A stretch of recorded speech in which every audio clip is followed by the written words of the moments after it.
বাংলাদেশের বাইরে পৃথিবীর বিভিন্ন প্রান্তে যেখান থেকে চ্যানেল আই দেখছেন আপনাদের সকলকে সাদর আমন্ত্রণ তৃতীয় মাত্রা দেখবার জন্য। আর সাম্প্রতিক বিষয় নিয়ে আলোচনার জন্য আমার আজকের অতিথি বসা আছেন বাংলাদেশ আওয়ামী লীগ দলীয় সাবেক সংসদ সদস্য এবং বাংলাদেশ যুব মহিলা লীগের সভানেত্রী নাজমা আক্তার। ডানে রয়েছেন বাংলাদেশ জাতীয়তাবাদী দল বিএনপি দলীয় সাবেক সংসদ সদস্য নীলুফার চৌধুরী মনি।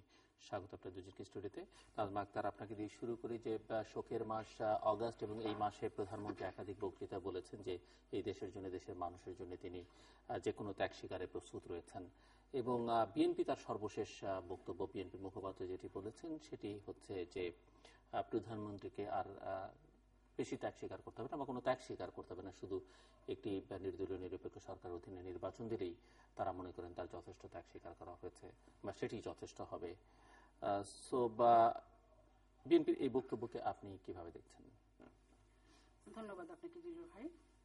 আমি যেহেতু এটা শোকের মাস আর জাতির জনক বঙ্গবন্ধু শেখ মুজিবুর রহমানের 40তম মৃত্যুবার্ষিকী, সেই জন্য আমি আপনার কোশ্চেনের অ্যান্সারের আগে আমি জাতির জনকের প্রতি শ্রদ্ধা জানাচ্ছি এবং 1975 সালের 15 আগস্টে যারা জীবন দিয়েছেন তাদের সকলের প্রতি শ্রদ্ধা নিবেদন করে আপনার কথার অ্যান্সারে আমি যেতে চাচ্ছি। সেটি হচ্ছে, আপনি বলেছেন যে আমাদের মাননীয় প্রধানমন্ত্রী বলেছেন, উনি তো সবসময় সব বক্তৃতায় বলেছেন যে আমি জাতির জন্য, দেশের জন্য যে কোনো ত্যাগ স্বীকারের প্রস্তুত আছি।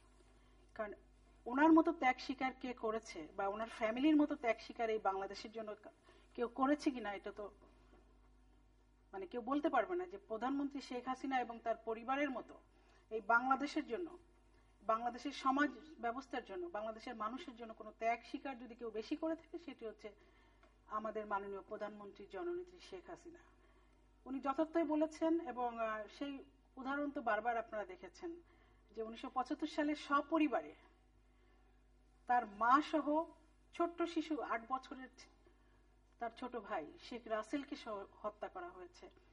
তার আমাদের ওই ফ্যামিলির 18 জন সদস্যকে হত্যা করা হয়েছে এবং শেখ হাসিনাকে 19 বার হত্যা করার টার্গেট করা হয়েছে। তারপরেও আল্লাহর অশেষ রহমতে উনি এখনো বেঁচে আছেন। সেই জন্যই উনি বোধহয় বারবার এর কথা বলেন।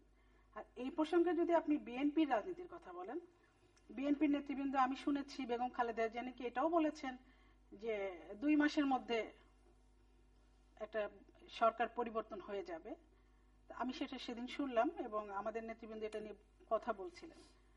2 মাসের মধ্যে সরকার পরিবর্তন হলে তো সরকার তো সাংবিধানিকভাবে সরকার পরিবর্তন হয় এবং সরকার পরিবর্তন হতে হলে বাংলাদেশে নির্বাচন প্রয়োজন।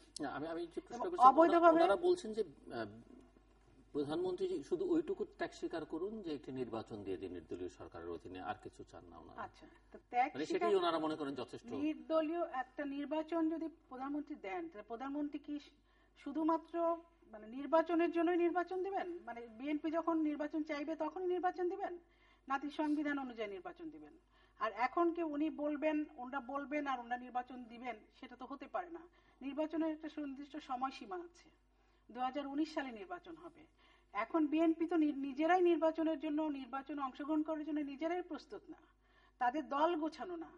তারা এখন তাদের তো যদি নির্বাচন দিতে হয়, যদি সামনে 19 সালে যদি তারা নির্বাচন করে, সেই ক্ষেত্রে হলেও তো রাজনৈতিক যে সমঝোতা সেই পথে আসতে হবে। কিন্তু বিএনপি নেত্রী কি সেই সমঝোতার পথে হাঁটছেন? আপনারা দেখেছেন আমাদের নেতৃবৃন্দ, আমাদের সমাজের বিভিন্ন স্তরের যারা আছেন নেতৃবৃন্দ বলেন, সুশীল সমাজ, বিভিন্ন রাজনৈতিক দলের নেতৃবৃন্দ তাকে অনুরোধ করেছিলেন যে 15 আগস্টে যেহেতু জাতির জনকের মৃত্যুদিন এবং এমন একটি মৃত্যুদিন যে মৃত্যুদিনে জাতির জনক সপরিবারে নিহত হয়েছেন, সেই দিনটিতে বেগম খালেদা জিয়া তার 5টি জন্মদিনের উল্লেখ আছে। সেই জন্মদিন তো যে কোনো দিন পালন করলেই হয়। এখন আপনি যদি প্রশ্ন করেন যে বাংলাদেশ কি তাহলে কেউ জন্মদিন পালন করবে না? অবশ্যই করবে, কিন্তু বেগম খালেদা জিয়া তো বাংলাদেশের সাধারণ জনগণের একজন না, উনি তো বাংলাদেশের একজন প্রধান, একটি বিশাল রাজনৈতিক দলের উনি নেত্রী এবং জাতির জনক বঙ্গবন্ধু ওনার জন্য অনেক করেছেন। জাতির জনক বঙ্গবন্ধু ওনার সংসার ফিরিয়ে দিয়েছেন, ওনাকে কন্যার মতো স্নেহ করতেন। ওনার সংসার ফিরিয়ে দিতে গিয়ে জাতির জনক বঙ্গবন্ধুকে, জিয়াউর রহমানকে 2 বার প্রমোশন দিতে হয়েছে শুধুমাত্র যাতে বেগম জিয়াকে ঘরে ফিরিয়ে নেয়। সেই জন্য এবং আমাদের রাজনীতির যে অবস্থা, সেই অবস্থা একটা পরিবর্তনের জন্য, এই হানাহানি মারামারি, এই ধ্বংসাত্মক রাজনীতি পরিহার করার জন্য যে ফর্মুলা, যে কথা বলেছিলেন আমাদের পার্টির জেনারেল সেক্রেটারি সৈয়দ আশরাফুল ইসলাম, যে যদি ওনার সত্যিকারের জন্মদিন ওই দিনটি হয়, তাহলেও ওনাকে অনুরোধ করব উনি হয় পরের দিন একদিন পরে করেন। উনি রাত 9টায় না করে রাত 12টায় করতেন, তাহলে তো পরের দিন হতো। উনি এইটা উদাহরণ দিলেন যে ব্রিটেনের রানীর জন্মদিন শীতকালে, সাধারণ মানুষ এই উৎসবে অংশগ্রহণ করতে পারে না, কারণ ওখানে প্রচন্ড ঠান্ডা। সেই অনুষ্ঠানকে রানী গ্রীষ্মকালে শিফট করে। আমাদের দেশের একজন প্রধান একটি রাজনৈতিক দলের নেত্রী তার জন্মদিন না হওয়া সত্ত্বেও জন্মদিন পালন করেন শুধুমাত্র জাতির জনকের মৃত্যুর দিনে উল্লাস প্রকাশ করার জন্য, তাহলে এখানে রাজনৈতিক সমঝোতা কি হবে? আর বেগম খালেদা জিয়ার কথাই কি, কিংবা বিএনপির কথাই কি বাংলাদেশে নির্বাচন হবে? সেটা কি হওয়া উচিত? এটা তো মামা বাড়ির আবদার না। নির্বাচনের জন্য তো ওনাদের বহুবার সুযোগ দেওয়া হয়েছে, ওনাদেরকে নির্বাচনে অংশগ্রহণ করার জন্য বলা হয়েছে, ওনারা করেননি। ওনারা যথাসময়ে কোনো ফর্মুলা দেননি। সংবিধান সংশোধন কমিটিতে ওনাদেরকে অংশগ্রহণ করতে বলেছিল, ওনারা অংশগ্রহণ করেননি। ওনারা শুধুমাত্র আন্দোলন করেছিলেন। সেই আন্দোলনের ফল কি হয়েছিল? ওনারা না পারলেন পার্লামেন্টে অংশগ্রহণ করতে, না পারলেন মানুষের জন্য কিছু করতে। শুধু নির্বাচনের গত নির্বাচন 2013-র যে একটি বছরে উনি 222 জন মানুষকে হত্যা করেছেন জ্বালিয়ে পুড়িয়ে, আর এবারে যে 3 মাসের যে হরতাল অবরোধ, সেখানে 51 জনকে জীবন্ত দগ্ধ করা হয়েছে, শত শত কোটি টাকার সম্পদের হানি করা হয়েছে, হাজার হাজার গাড়ি জ্বালিয়ে পুড়িয়ে ছারখার করা হয়েছে, দেশের সম্পদ নষ্ট করা হয়েছে। তো এগুলি তো কোনো আন্দোলন হতে পারে না। বিএনপির নেত্রীকে সঠিক পথে আসতে হবে, নিজের দল গোছাতে হবে, এবং যুদ্ধপরাধী জামাত যারা তাদের ব্যাপারে তাদের সুস্পষ্ট সিদ্ধান্ত নিতে হবে যে তারা তাদের সঙ্গে তারা রাখবে কিনা, তারা থাকবে কিনা। নীলুফার চৌধুরী মনি। জি, ধন্যবাদ আপনাকে। যারা শুনছেন প্রত্যেকে আমার শুভেচ্ছা অভিনন্দন। নাজমা আপা অনেকগুলো কথা বলেছেন 15ই আগস্টকে কেন্দ্র করে। যদিও আমি মনে করি একজন মুসলিম হিসেবে, এখানে আমরা 3 জনই মুসলিম, এবং আমরা যাদেরকে নিয়ে কথা বলছি তারাও মুসলিম। এই দেশটা মুসলিম সংখ্যাগরিষ্ঠ একটা দেশ। সেইখানে আমি মনে করি, আপনি বলেছেন জন্মদিন সেই দিন না পালন করলে কি এমন আসে যায়, আমি আপনার কথার সাথে সায় দিচ্ছি। সেই দিন আপনি খেয়াল করেন যে দেশনেত্রী বেগম খালেদা জিয়া কখনোই নিজের জন্মদিন পালন করে না। উনি একজন নেত্রী, উনার কাছে আমরা যখন গদগদ হয়ে যাই, আমরা সবাই, আপনারা, আমরা সবাই, আমরা বন্দনা করতে অভ্যস্ত। আমরা নিজস্ব কাজ বাদ দিয়ে বন্দনা করি। সংসদে দেখলে জনগণ বুঝে এই দেশে যে 2 মিনিট 5 মিনিট বন্দনাতেই শেষ হয়ে যায়। এটা কিন্তু 2 নেত্রীর বা আরো কোনো নেতা নেত্রী শিখিয়ে দেন না। ভালো লাগে, ভালো কথা শুনতে সবারই ভালো লাগে। কিন্তু উনি, আপনি খেয়াল করবেন, সেই দিন ছুটির দিন ছিল, শুক্রবার রাতে কখনোই বেগম খালেদা জিয়া তার অফিস করেন না, সেদিন তার হলিডে, সে যান নাই। পরের দিন সারাদিন, আমি যদি কথা ধরেও নেই আপনার সেক্রেটারি জেনারেলের কথা, উনি সারাদিন জানায় ইসলাম ধর্ম মতে সন্ধ্যার পরটাকে পরের দিন কাউন্ট করা হয়। আমি এটা কিন্তু বলার জন্য বলছি না, আমি আমার ধর্মীয় অনুসারে, যেহেতু ধর্মীয় ভাবে কথা হচ্ছে, জন্মদিন এবং মৃত্যুদিন, বিশেষ করে মৃত্যুদিনটা ধর্মীয় অনুযায়ী পালন করা হয়। আমরা দেখেছি আগস্টের প্রথম দিনে আমাদের এই দেশের বর্তমান সরকারের এমপি মন্ত্রীরা তারা ফেসবুকে সেলফি তুলে সে পিকনিক করতে করতে টঙ্গিপাড়া গিয়েছে, আমরা দেখেছি। সেটা আবার ফেসবুকে তুলে দিয়েছে, আমরা সেটাও অবলোকন করেছি।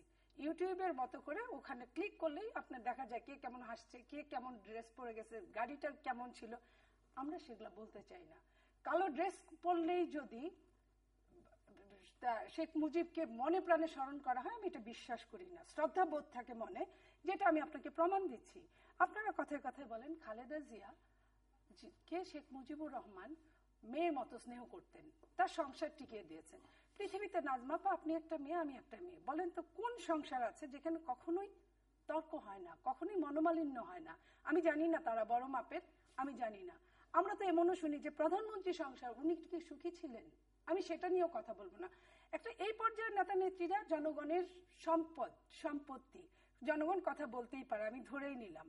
কিন্তু আপনি কি কখনো দেখেছেন এই 20, 30, 40 বছরে যে দেশনেত্রী বেগম খালেদা জিয়া কখনো শেখ মুজিবকে উল্লেখ করে কোনো একটা শব্দ করেছে? শ্রদ্ধা বোধ তাকেই বলে।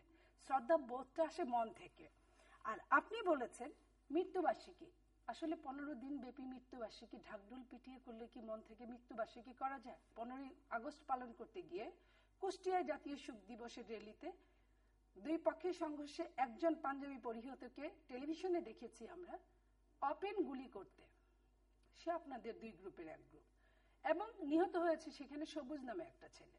শিবগঞ্জে একজন খুন হয়েছে, আপনি দেখেছেন আপনার দলের, আপনার যুব মহিলা লীগের, আপনি প্রেসিডেন্ট, আপনি দেখেছেন যে মাজারে ওখানে হাতাহাতি হয়েছে, হতেই পারে, কিন্তু দিনটা কি ছিল? শোক দিবস।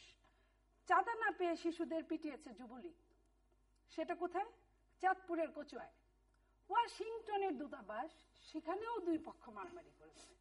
এটাকে যদি শ্রদ্ধা করা হয়, এটাকে যদি স্মরণ করা হয়, সেই স্মরণ এবং শ্রদ্ধাকে আমি ঘৃণা ভরে প্রত্যাখ্যান করি। এই কারণে তারা কেউ আপনার আমাদের সেই নেতাকে কেউ পছন্দ করে না, ভালোবাসে না, ভালোবাসলে কখনো মারামারি করতে পারে না। আমি আপনার সেকেন্ড কথায় আসি, আবারও মৃত্যুবার্ষিকী। ইসলাম কখনো মৃত্যুবার্ষিকী এবং জন্মবার্ষিকী কোনোটাকে সাপোর্ট করে না। একটা মানুষ, সে তার কৃতকর্মের জবাব সেই দেয়। হাজার হাজার গরু জব করলাম, বাধ্যতামূলক চাঁদাবাজি করলাম, মানুষকে পেটালাম, চাঁদা না দেওয়ার জন্য সন্তানকে, বাচ্চাদেরকে পিটালাম, এটা কিন্তু কোনো মৃত্যুবার্ষিকী না। মৃত্যুবার্ষিকী অপমাননা করা হয়। সেইখানে আপনারা আত্মসমালোচনা এই দেশে উঠে গিয়েছে। গণতন্ত্র না থাকলে কি হয় জানেন? নিজেরাই একটা সময় মারামারি করে মরে যায়। আত্মসমালোচনা না থাকলে কি হয় জানেন? এই অটটা কামড়ে কামড়ে খায়। আজকে বর্তমান সরকারের অবস্থাটা ওই জায়গায় গিয়ে দাঁড়িয়েছে। আপনি বললেন 222 জন বা 51 জন মেরেছে, বেশ ভালো কথা। আমি এটা প্রমাণে যাব না, এটা প্রমাণ সমীক্ষা এবং সময় সাপেক্ষে কথাগুলো বলার। এটা সবাই দায়ী এটার জন্য। যেমন সরকারি দল বেশি দায়ী, বিরোধী দল কম দায়ী। সরকারি দল যদি স্বচ্ছতার প্রতীক হয়, বিরোধী দল কখনো মারামারি করে না। আর বিরোধী দল তো বাংলাদেশে এখন নাই। ছাত্র দল কোথাও পাবে না। ছাত্র দলের প্রেসিডেন্টকে ধরে আপনারা রিমান্ডের পর রিমান্ডে দিচ্ছেন। সেক্রেটারি, সাংগঠনিক সম্পাদক, তারা একটা মিছিল পর্যন্ত করতে পারে না। তো সেই জায়গায় আপনারা বলেন, আপনাদের এই সরকারের সময় একটা ঈদকে কেন্দ্র করে যখন 400, 500, 600 একটা নৌকাডুবি, এই ঈদকে কেন্দ্র করে যখন নৌকাডুবি এবং একদিনে 27 জন মারা যায়, জাকাতের শাড়ি নিতে গিয়ে 27 জন মারা যায়। এই শাড়ি তো আগেও দেওয়া হয়েছে। ওই লোকটা একদিনে হঠাৎ করে বড় লোক হয় না, আগেও দিয়েছে। 27 জন, 28 জন। আপনারা বললেন মধ্য আয়ের দেশ, জাকাত নিতে গিয়ে 27 জন মারা যায়। কই, তখন তো আপনারা কোনো শব্দ করেন না যে হ্যাঁ এখানে আমার ফল ছিল। আপনারা 10 টাকা কেজি চাল খাওয়াতে চাচ্ছেন, একটা ডিম এখন 10 টাকায় কিনতে হয়। কই, সেটা নিয়ে তো কথা বলেন না। কথা বলেন কি, কবে জন্মদিন পালন করলো? আল্লাহ 365টা দিন সেম দিন। আল্লাহ নিজেই বলেছেন আমার সব দিন সমান। জন্মদিন যে কোনো দিন পালন করতে পারে, মৃত্যুবার্ষিকীও যে কোনো দিন পালন করতে বলছেন যে সৈয়দ আশরাফুল ইসলামের রিকোয়েস্টের প্রেক্ষিতে হিজরি বর্ষ অনুযায়ী বেগম জিয়া পরের দিন এবার করেছেন। আমি হিজরি বর্ষ না, আমরা মুসলিম হিসেবে জন্মদিন এবং মৃত্যুবার্ষিকী দুইটাই একই। আগে কি সেই মানে এর আগে যতবার করেছেন ততবার কি সেই আরবি বর্ষ অনুযায়ী? আমি আপনাকে বলি জিল্লুর ভাই, কাকতালীয় হোক আর যেভাবেই হোক, উনি শুক্রবারে কখনোই যান না, আপনারা জানেন। এর আগে 2-1 শুক্রবার করেছে, উনি যান না। অ্যাডভোকেট হিসেবে আপনি এটা জাস্টিফাই করার চেষ্টা করেছেন। আপনি যেটাই বলেন না কেন, যেহেতু এই নিয়ে আমার নেত্রী, আমাদের নেত্রী, উনি কখনো এই নিয়ে কখনো মুখ খুলেন না। উনি এত ভলগার ভাবে কথা বলেন না, উনি অত্যন্ত ব্যক্তিত্বশালী। সো আমি তার ব্যক্তিত্বকে সম্মান করি। তো সেই জায়গায় আমি যখন মুখ খুলবেন না এবং সে আমার মোর সিনিয়র, তখন তো আমার নিজে থেকে আমিও তো বুঝি 2 আর 2 যোগ করলে কত হয়। সেখান থেকে, এবং এটাও তো সত্যি যেভাবেই হোক সেদিন রাত 12টা 1 মিনিটে কেক কাটা হয় নাই। তো আপনারা কি চান? আপনারা নিজেরা মারামারি করে সিরিয়াস অবস্থায় যে পতিত হচ্ছেন, আপনারা নিজেরা মাজার পর্যন্ত অপবিত্র করে ফেলছেন, যেখানে পুরুষ মহিলা একাকার হয়ে যায়, মারামারি হচ্ছে, সেগুলো নিয়ে কথা বলছেন না। আর কে একটা কেক কাটলো, সেদিন কি আর কারো জন্মদিন হতে পারে না? সেদিন আর কারো বিয়ে হতে পারে না? সেটা 1975 সালের 15 আগস্ট একটা দিন। সাধারণ 10 জন মানুষের মতো নন। That's okay. আমি কিন্তু সেটার আনসারটাই দিলাম, আমি আমার মতো দিলাম। আর কতটুকু সরে গেলে, মানে কাদম্বিনী মরিয়াই প্রমাণ করিল যে সে মরিয়াছে। আর কতটুকু মরলে আপনারা খুশি হবেন? এত ডান্ডাবেরি, এত গুম, এত খুন, এত অত্যাচার, এত হত্যা, এত কিছুর পরেও যে তুই ঘোলা করিস না, তোর দাদা করেছে, তোর বাবা করেছে, নইলে তোর দাদা করেছে। It's not fair. এই দেশে এই মুহূর্তে দরকার হচ্ছে গণতন্ত্র। আপনারা গণতন্ত্র পুনরুদ্ধারের জন্য, যেটা বলেছে আমাদের মুখপাত্র, যে কোনো ত্যাগ স্বীকার করেছেন, এটা প্রধানমন্ত্রী বলেছেন, অনেক ত্যাগ স্বীকার করেছেন। সত্যি উনি ত্যাগ তো স্বীকারই করেছেন। 15ই আগস্ট উনি 17 জনকে হারিয়েছেন। বাংলাদেশে আর কেউ একবারে 17 জন হারায় নাই। যদি আমি বলি 15ই আগস্টে 17 জন হারিয়েছেন, আমি দুঃখের সাথে শোক প্রকাশ করছি। কিন্তু সেই সাথে আমি বলছি, আজকে প্রবীর শিকদার নামে যখন আমি শুনি যে সাংবাদিক উনি 1971 সালে 14 জন ওনার পরিবারে হারিয়েছে, উনি কি বলেছে, উনি ফরিদপুর বাড়ি, উনি আপনার থানায় গিয়েছে জিডি করতে। যে কোনো মানুষ সম্পর্কে তার জিডি করার আরেকজন মানুষ সম্পর্কে রাইটস আছে যদি সে ভয়ভীতি প্রদর্শন করে। সেইখানে থানা তো জিডি নেন নাই, না নেওয়ার পরে ফেসবুকে উনি কি লিখেছেন, থানায় ডায়েরি না নেওয়াতে স্ট্যাটাস দিয়েছিলেন। আমি খুব স্পষ্ট করে বলছি, নিচের ব্যক্তিবর্গ আমার জীবন সংখ্যাতে তথা মৃত্যুর জন্য দায়ী থাকবেন। 1, এলজিআরডি মন্ত্রী ইঞ্জিনিয়ার খন্দকার মুশাররফ এমপি। 2, রাজাকার নুলা মুসা ওরফে মুসা বিন শামসের।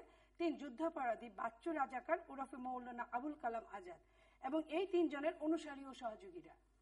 একজন মানুষ সর্বোচ্চ 14 জন তার 71-এ হারানোর পরে এইটুক যদি স্ট্যাটাসে লিখতে না পারে, একটা সত্য কথাকে আমি ভীত হতেই পারি যে কারো দ্বারা, আমি ভীত হয়ে যদি আমি বলতেই না পারি, তাহলে আপনি কি একে গণতন্ত্র বলেন? এটা কিসের গণতন্ত্র? আপনি কি এটাকে একটা জাতিসত্তা বলেন? এটা কি আপনি কি স্বাধীনতার সপক্ষের কোন শক্তি বলেন? আপনি কি এটা একটা দেশ বলেন? একটা দেশ, একটা গণতন্ত্র, একটা ভোটাধিকার না হলে থাকলে কি হয় আপনি জানেন? যে একটা স্ট্যাটাস দেওয়ার মতো, একটা মানুষ সম্পর্কে ভীতিকর একটা স্ট্যাটাস দেওয়ার মতো কোনো অবস্থান থাকে না, অবস্থান থাকে না। সেইখান থেকে আসার জন্য বিএনপির মুখপাত্র যেটা বলেছেন যে নির্বাচন দেয়া, এই ত্যাগটা শুধু প্রধানমন্ত্রী স্বীকার করুন, বাংলাদেশের জনগণ তাকে মাথায় তুলে রাখবে। ধন্যবাদ।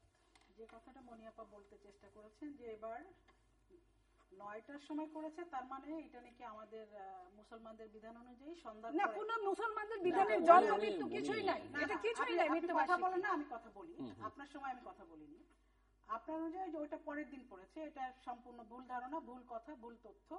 কারণ উনি 9টায় কেন করেছেন, পরের দিন করেছেন এবং এটা আরো জাঁকজমকপূর্ণ করে করেছেন। এবার পুরো গান পরিবেশন করে, লাইটিং করে, আরো সুন্দর করে, আরো 70 পাউন্ডের কেক কেটে উনি করেছেন। আমি তো আগেই বলেছি বাংলাদেশের সকল নাগরিকই করতে পারে, কিন্তু বিএনপির নেত্রী একটি রাজনৈতিক দলের প্রধান এবং উনি মানে 2 বার বা ওনাদের ভাষায় 3 বারের প্রধানমন্ত্রী, ওনাকে এই সময়টা, ওনার যদি আসল জন্মদিন হতো তাহলে কথা ছিল না। আসল জন্মদিন হলেও সৌজন্যতা বোধ, মানবিক মূল্যবোধের কথা ওনারা বলেন। ওনার মানুষ খুন হয়ে যখন খুন হয়, আমাদের আভ্যন্তরীণ কোন্দলে খুন হয় কিংবা যে কোনো ষড়যন্ত্রের কারণে যখন খুন হয়, ওনারা খুব উষ্মা প্রকাশ করেন। কিন্তু 15 আগস্টে পেটে শিশু, বেগম আরজুমনির পেটে 8 মাসের সন্তান ছিল, সেই শিশুকে সহ হত্যা করা হয়, যখন 8 বছরের রাসেলকে হত্যা করা হয়, যখন 2.5 বছরের সুকান্ত বাবুকে হত্যা করা হয়, সেগুলিকে হত্যাকাণ্ড না? সেই হত্যাকাণ্ডের দিনে, যেদিন নারীদেরকে হত্যা করা হয়, সেই হত্যাকাণ্ডের দিনে কি করে একজন বিরোধী দলীয় নেত্রী কেক কেটে উল্লাস প্রকাশ করেন? এটি তো কোনো স্বাভাবিক ঘটনা না। এটি হচ্ছে তারা এটাকে বোঝাতে চান, কিংবা তারা যাদের এজেন্ট তাদেরকে বোঝাতে চান যে এই বঙ্গবন্ধু শেখ মুজিবুর রহমানের মৃত্যুর মধ্যে দিয়ে বিএনপির জন্ম, বঙ্গবন্ধু শেখ মুজিবুর রহমানের মৃত্যুর মধ্যে দিয়ে জিয়া রহমানের জন্ম, বঙ্গবন্ধু শেখ মুজিবুর রহমানকে মারা হয়েছিল বলেই বিএনপির নেত্রী এবং জিয়া রহমান প্রধানমন্ত্রী হয়েছিলেন, রাষ্ট্রপতি হয়েছিলেন। তা না হলে বঙ্গবন্ধুকে হত্যাকাণ্ডের মাত্র 1 সপ্তাহ পরে জিয়া রহমান সেনাবাহিনীর প্রধান হয়েছিলেন। উনি যখন জেলখানায় জাতীয় 4 নেতাকে হত্যা করা হয়েছিল, ওই সময় একটি তদন্ত কমিটি গঠন করা হয়েছিল। জিয়া রহমান ক্ষমতায় এসে সেই 4 নেতা হত্যাকাণ্ডের যে তদন্ত কমিশন সেটিকে উনি বাতিল করেছিলেন, উনি তদন্ত করতে দেননি। জিয়া রহমান ক্ষমতায় এসে 15 আগস্টের যে হত্যাকারী, যারা কিন্তু আত্মস্বীকৃত খুনি, এবং সেই খুনিরা বলেছে যে আমরা জিয়া রহমানের সাথে মিটিং করেছি, উনি সব জানেন। এবং আপনি জানেন জিলুর ভাই, মার্কিন যুক্তরাষ্ট্র তাদের যে নথিপত্র যে ওপেন করেছেন, অবমুক্ত করেছেন, সেখানে তারা স্পষ্ট বলেছেন যে 26 মার্চ তারিখে জিয়া রহমান, কর্নেল ফারুক রশিদ, এই গ্যাংরা একটি ষড়যন্ত্রমূলক বৈঠক তারা করেছে এবং সেটি তাদের তথ্য আছে। এবং মার্কিন এম্বাসিতে এই বিষয়ে তাদেরকে যখন জিজ্ঞাসা করা হয়েছে, তারা এটা সত্যতা স্বীকার করেছে। এটাও ঠিক, জিয়া রহমান জড়িত ছিল। জিয়া রহমান কোন স্টেপ নেননি, জড়িত ছিল এবং করেছেন, সেটা হচ্ছে আজকে দিবালোকের মতো সত্য। তা না হলে খুনি যারা স্পষ্ট স্বীকার করেছে আমরা হত্যা করেছি, তাদের যাতে বিচার না হয়, সেই জন্য জিয়া রহমান ইন্ডেমনিটি যে অধ্যাদেশ দিয়েছিল খন্দকার মোস্তাক, সেই অধ্যাদেশকে উনি সংসদে আইনে পরিণত করেছিলেন। অর্থাৎ ওই দিনে 75 সালের 15 আগস্টে যে নারী শিশু এবং জাতির জনককে হত্যা করেছে তার কোনো বিচার করা যাবে না। তারপরে যারা খুন করেছিল তাদেরকে বিদেশি দূতাবাস সহ বড় বড় জায়গায় চাকরি দিয়েছেন, তাদেরকে বাড়ি গাড়ি ফ্রি করে দিয়েছিলেন। কিসের জন্য? আমাদের দেশে যারা যুদ্ধ অপরাধী ছিল, মানবতা বিরোধী, যারা পাকিস্তানে পালিয়ে গিয়েছিল তাদেরকে উনি দেশে ফিরিয়ে এনেছিলেন। মৌলবাদের রাজনীতিকে পুনর্বাসন করেছিলেন, জামাতকে রাজনীতি করার সুযোগ করে দিয়েছিলেন। আমাদের 11,000 রাজাকারকে যারা জেলখানায় ছিল, জাতির জনক যাদেরকে জেলখানায় দিয়েছিলেন তাদের বিচার করার জন্য, সেই 11,000 সেই রাজাকারদেরকে জিয়া রহমান ক্ষমতায় এসে মুক্ত করেছিলেন। এগুলি তো উনি করেছিলেন। এবং আরো উদাহরণ আছে, উনি ক্ষমতায় এসে, উনি যখন আসেন ক্ষমতায় এসে আমাদের সেনাবাহিনী, বিমান বাহিনীর প্রচুর অফিসারকে, মুক্তিযোদ্ধা অফিসারকে উনি ফাঁসিতে ঝুলিয়ে উনি হত্যা করেছেন। বাংলাদেশে তাহলে এটা কিসের আলামত? একজন মুক্তিযোদ্ধা রাষ্ট্রপতি কি কখনো দেশের মুক্তিযোদ্ধাদের হত্যা করতে পারে? সে বেছে বেছে যারা মুক্তিযোদ্ধা তাদের করেছে, রাজাকারদের পুনর্বাসন করেছে, সবকিছু উন্ডা করেছেন। তা আমরা উন্ডা বলেন যে উন্ডা মুক্তিযোদ্ধা, সাধারণ মানুষ এখন বুঝতে পারে। আগে যেমন বলতো যে বাংলাদেশ, কিন্তু অতীত নিয়ে যে অভিযোগ, পাল্টা অভিযোগ, এখান থেকে তো বাংলাদেশকে বের করে আনতে কি হবে। করে বের করবেন? যদি আপনি বলছেন যে বাংলাদেশকে অর্থনৈতিকভাবে এগিয়ে নিতে হবে, উন্নতার দেশে পরিণত করতে হবে, সেক্ষেত্রে এই অতীত নিয়ে এত বিতর্ক করলে কিভাবে এগোবেন? বা আপনি যেটি রাজনৈতিক সমঝোতার কথা বলছেন, যার সঙ্গে স্থিতিশীলতার একটা সম্পর্ক রয়েছে, সেটি যদি নিশ্চিত করতে না, স্থিতিশীল সম্পর্ক শুধু কি শেখ হাসিনা এবং বাংলাদেশ আওয়ামী লীগের একার দায়িত্ব? বাংলাদেশে তো আরো রাজনৈতিক দল আছে, তারা বিশেষ করে যারা বিএনপি, যারা আপনি যদি বলেন যে দেশের প্রতি আপনার টানটা বেশি, দায়িত্ব বেশি, যদি আপনি নিজে ফিল করেন তাহলে আপনাকে বেশি দিতে হবে। আপনি যদি নিজে যখন বলেন যে আমার দেশপ্রেম বেশি বা আমরাই করেছি, তখন তো বা আমরাই দেশটাকে জন্ম দিয়েছি, আপনার রেসপন্সিবিলিটি তো অনেক বেশি হয়।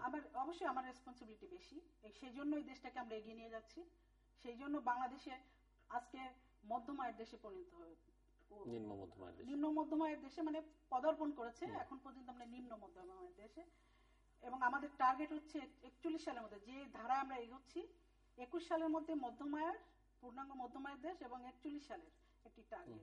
সেই টার্গেট একটি দেশের, রাষ্ট্রের একটা ভিশন থাকবে, যারা ক্ষমতায় থাকবে তাদের একটি ভিশন থাকবে যে আমাদের টার্গেট হচ্ছে দেশটা এইভাবে, আমরা যদি আমাদের প্রোগ্রামগুলি হাতে নেই তাহলে এইভাবে আমাদের দেশটা এগিয়ে যাবে। টার্গেট নিয়ে আমরা এগোই। তো এইটা হচ্ছে একটা দেশের, মানে আপনার দেশের প্রতি দরদ কিংবা দরদি সরকারের তো এটি কাজ, দেশকে এগিয়ে নিয়ে যাবে। আমাদের দেশের মানুষের যে দরিদ্রের সীমা যেটা ছিল সেটা কমেছে কিনা? আপনার যেটা ছিল বিএনপির সময় 41%, সেটা এখন 23%। সেটা আপনাকে দেখতে হবে যে দারিদ্র্যের হার কমেছে কিনা। আমাদের দেশের আগের, এখন যে বলেন যে 10 টাকা একটা ডিম, তা আগে বাজেট ছিল কত, আর এখন বাজেট কত হাজার কোটি টাকা। এবং আমাদের সেই বাজেট শুধু না, আমাদের ডেভেলপমেন্টে কেমন হচ্ছে বাংলাদেশে বারাক ওবামা আপনার বিশ্বের বিভিন্ন জায়গায় বক্তব্য রাখতে গিয়ে বাংলাদেশের উদাহরণ টানেন। পার্শ্ববর্তী দেশ ভারত, তারা তাদের বিভিন্ন জায়গায় ভারতের প্রধানমন্ত্রী বক্তব্য রাখতে গিয়ে কিংবা রাষ্ট্রপতি বক্তব্য রাখতে গিয়ে বাংলাদেশের উদাহরণ টানেন যে বাংলাদেশ এভাবে এগিয়ে যাচ্ছে। এমডিজির আপনার যে 8টি গোল আছে, সেটা 7টি মানে আমাদের সরকার কভার করেছে ইতিমধ্যেই। তো সুতরাং এগুলি দেখবেন যে আমাদের দেশ এগিয়ে যাচ্ছে কিনা। এবং সরকারের ওনারা যে বলে যে মারামারি খুনাখুনি, এটা তো সব সরকারের সময় ছিল, তাদের সময় ছিল না। বুয়েটের সনি কিভাবে হত্যা হলো? একটা মেধাবী ছাত্রী সনি যখন রাস্তা পার করছিল বুয়েটের, তখন ওই তাদের ছাত্র দলের টগর এবং অন্য তাদের বাহিনী যারা, তারা গোলাগুলি করলো টেন্ডারবাজি নিয়ে। সেই গোলাগুলির মাঝখানে পড়ে বুয়েটের মেধাবী ছাত্রী সনিকে জীবন দেওয়া হলো। আমার উত্তরার বাসা, আমি তখন স্টুডেন্ট লাইফ থেকে কেবল শেষ করে আমরা উত্তরার বাসা নিয়েছি, আমরা তো লাশ দেখতে গিয়েছিলাম। ওনাদের সময় যে অপকর্ম, সেগুলি বলতে গেলে তো সেটা শেষ হবে না। ওনাদের সময় আমাদের বিশ্ববিদ্যালয়ের প্রতিনিয়ত বন্দুক যুদ্ধ হতো, সব মানে এমন কোন মানে মাসে অন্তত একটি লাশ আমাদের বিশ্ববিদ্যালয়ে পড়তো। তো ওনারা যদি এখন একেবারে ফেরেশতা সাজেন যে আমাদের সময় যে অন্যায়গুলি হচ্ছে, যে অপরাধ হচ্ছে, সরকার সঙ্গে সঙ্গে সেগুলির বিচার করছে কিনা সেটা হচ্ছে দেখার বিষয়। অপরাধ আমাদের সমাজে হচ্ছে, আমাদের দেশের শিশুদেরকে পেটের মধ্যে আপনার বাতাস দিয়ে মেরে ফেলা হচ্ছে, এটা সমাজের অবক্ষয়। এটি কি হচ্ছে না? নিশ্চয়ই হচ্ছে। সবকিছু তো নিশ্চয়ই সরকার যখন আছে, দায়িত্ব সরকারের। একটি রাষ্ট্রের নেতৃত্ব, রাজনৈতিক নেতৃত্ব, রাজনীতি। না, এখন শিশু রাজনকে গাছে বেঁধে মেরে ফেলা হলো, সরকার কি বিচার করছে না? এটা কি সমাজের অবক্ষয় না? এটা কি আওয়ামী লীগ আর বিএনপি দায়ী এটার জন্য? সমাজের অবক্ষয়ের সঙ্গে রাজনীতির অবক্ষয়ের কোনো সম্পর্ক আছে কিনা? রাজনীতির অবক্ষয় হচ্ছে আমাদের রাজনীতি, সেটা হচ্ছে ভিন্ন জিনিস। আর সমাজ ব্যবস্থা এখন যেভাবে এগিয়ে যাচ্ছে সেই সমাজের সাথে আমাদের আমি একটু বলি, আপনি অনেকক্ষণ শেষ করে দেন, শেষ করে দেন, না শেষ করে দেন, নাজমা আপাকে শেষ করুক উনি, আমি দিচ্ছি ওনার কথাটা শেষ করতে। আমাদের সমাজে যে অপরাধগুলি হচ্ছে, আমাদের রাজনৈতিক দলের মধ্যে যে অপরাধগুলি হচ্ছে, সরকারে যারা অপরাধ করছে সবারকে বিচারের আওতায় আনা হচ্ছে, কাউকে ছাড় দেওয়া হচ্ছে না। জি, ওনাকে প্রথমে আমি ধন্যবাদ জানাবো, কারণ বলতে বলতে এরকমই হয়, ভালো মানুষগুলো এরকম সত্য কথা বলে ফেলে যে এটা হলো অবক্ষয়। সামাজিক অবক্ষয় কোথা থেকে আসে? রাজনীতি থেকে আসে। রাজনীতিতে কোথা থেকে আসে? যখন একনায়কতন্ত্র কায়েম হয়, যখন স্বৈরাচার কায়েম হয়। যেমন পেটে বাতাস ঢুকিয়ে মারা, এটা রেয়ার, পৃথিবীতে এরকম আমি শুনিনি। চোখ তুলে ফেলে তারপরে একটা শিশুকে হত্যা করা, তারপরে রাজনকে মেরে 28 মিনিটের ভিডিওটা পাশ করা। আর কারা পিছনে নেপথ্য থেকে? সব ছাত্রলীগ, যুবলীগ, আওয়ামী লীগ, এলাকার দাপটে মাস্তান। এবং তারা তার সরকারি ছত্র ছায়, আবার পুলিশকে টাকা দিয়ে সরকারি ছত্র ছায় সোজা সৌদি আরব পর্যন্ত চলে যাওয়া। এটা সরকারের কি এটা দায়বদ্ধতা নাই? উনি বলেছেন ওবামার কথা, উনারা মানে রাজনীতিতে সময় দিতে দিতে পয়সা ইনকামে এত বেশি মানে ব্যস্ত হয়ে পড়েছে। এটা পারেন আপনার সময় বলেন, আমি আপনাকে বলি না, উনারা বলেছি, আমি আপনার সময় আপনি অবজেকশনটা দিয়ে। সেটা ওবামা কি বলেছেন? ওবামার ভাষণটা যদি আপনি শুনতেন, এই বলার সাহস আপনার হতো না। From Zimbabwe to Bangladesh citizen work to keep election safe.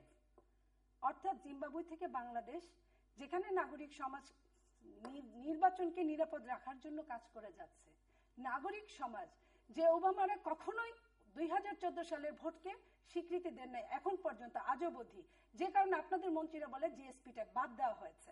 সেইখানে সেই ওবামা বলেছে যে নাগরিকরা ধন্যবাদ পাওয়ার যোগ্য। জিম্বাবুয়ের সরকারও স্বৈরাচার, সেম লাইক বাংলাদেশের মতো, বাংলাদেশও তাই। সেই সরকারের জন্য জনগণ নিরলসভাবে ভোটাধিকারকে পুনরুদ্ধার করার জন্য প্রচেষ্টা করে যাচ্ছে। এটা আপনাদের মুখ দিয়ে যখন ওবামার স্বীকৃতি আসে, যে ওবামার নাম বাংলাদেশ বলার সাথে সাথে যদি আপনারা বলেন যে ওবামা এক্সাম্পল সেটি হয়তো ওই যে কেনিয়াতে গিয়ে কিছু বাংলাদেশের প্রসঙ্গ, মোবাইল ব্যাংকিং, আমি এটা বলছি, এটা তো বলছি, এটা তো অস্বীকার করার কথা বলেছেন, এই কথাটা তো অস্বীকার করা যাবে না, এটা জনগণের সফলতার কথা বলেছেন। এরপর আমি আসি, উনি বলেছেন দারিদ্র্যের হার। দারিদ্র্যের হার আমরা কি নিয়ে গর্ব করি? যে কোনো ব্যবসায়ীকে যারা যদি বলি ব্যবসা কেমন, তারা সহজেই বলে দিবে। যে কোনো গার্মেন্টস মালিককে যদি বলি কেমন, তারা খুব সহজভাবে বলে দিবে। তারপরে আপনি বলেন যে তাহলে পয়সা আসে কোথা থেকে? ওই যে 1-1.5 কোটি মানুষ যে রেমিটেন্স পাঠাচ্ছে, সে দিয়ে আমরা গর্ব করে ঠ্যাংয়ের উপরে ঠ্যাং তুলে লোক দিয়ে খাচ্ছি। এখন আপনি আসেন বাজেট। একজন এমপি, উনিও এমপি ছিলেন, আমিও এমপি ছিলাম। বাজেট কাকে বলে? বাজেট বলে অ্যাপ্রক্সিমেট একটা 1 বছরের অ্যাপ্রক্সিমেট ধারণা, যে আমার যদি 1 কোটি টাকা হয়, আমি এরকম একটা টেবিল বানাবো, এরকম চেয়ার বানাবো, এরকম একটা সুন্দর করে ডেকোরেশন করব। আমার টাকাও হয় নাই, আমি বানাইও নাই। এই হলো বাজেট। অ্যাপ্রক্সিমেট একটা হিসাবকে বলা হয় বাজেট। সো বাজেটে কয় টাকা দিলাম, উচ্চ বিলাসিতার, আর খরচ করলাম কত, সেটা কোনো কথা না। আপনি বলতে পারতেন যে লুটপাট হচ্ছে, টিআরজি আর কাবিখা এইসবে আমাদের কিছু লোক হৃষ্টপুষ্ট হচ্ছে, সেটা বললে আমি মেনে নিতাম। আপনি বলছেন যে এই যে আপনার মানে এই যে মৃত্যুর, জিয়াউর রহমান মৃত্যুর মধ্য দিয়ে জিয়াউর রহমানের জন্ম হয়েছে। আমার মনে হয় যে আপনি ভুলে গেছেন। হ্যাঁ, শেখ মুজিবের মৃত্যুর মধ্যে দিয়ে জিয়াউর রহমানের জন্ম হয়েছে।